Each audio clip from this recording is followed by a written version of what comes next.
have a look at today's Mythbuster. Up there now, Mrs. Moon. I mean, Mrs. Double O. Mrs. Moon? I'll come back to that in a second. But yes, here it is. Number 4. Superheroes can save the world. Again, another terribly, terribly wrong myth, my cherubs. Utterly untrue. Because we've just been hearing about the one person who really has saved the world. And that's Jesus.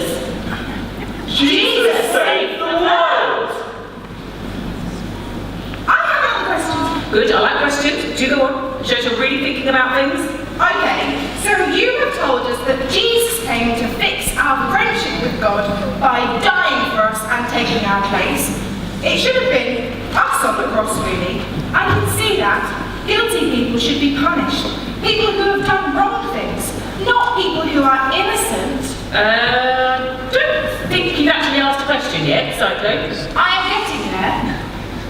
I can see that superheroes like us could never have done that. Could never have died like that. We aren't perfect.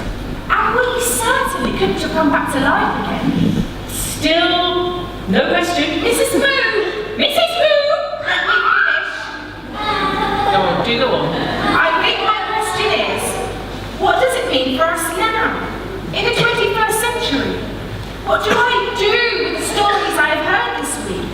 What do any of us do with the stories we have heard this week? Perfectly put, Cyclone. An excellent question. Do we have to do anything about it? No, you're welcome to get up right now and walk out, Professor. If you like, have a big handshake from us and carry on with your life. Nice meeting you. Don't be flippant, Freddie. Come back, Professor, come back. The truth is that God would like to be friends with all of us here. And that because of what Jesus did, we can. All you have to do is say yes to God. There's nothing blocking our friendship anymore. I'm sorry, Professor.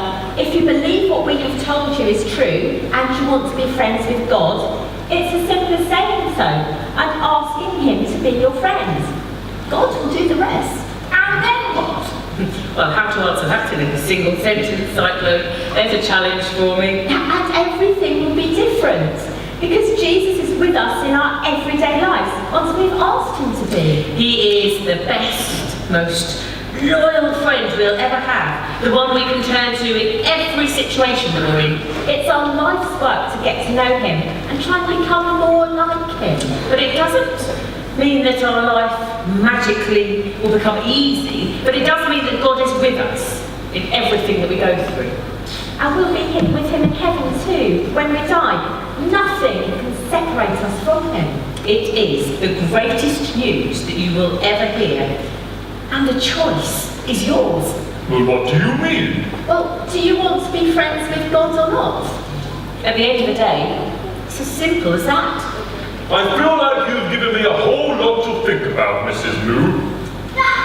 Do you mind if I stretch my legs and go for a walk?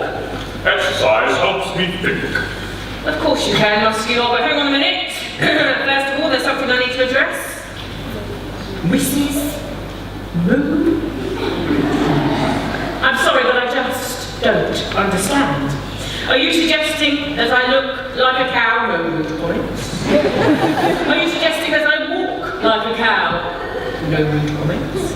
Are you suggesting that I eat like a cow? Is there something very cow-like about my person? No, It's your name, Mrs. Osborne Oakes. Haven't you ever noticed that your initials spell out the word M-O-O,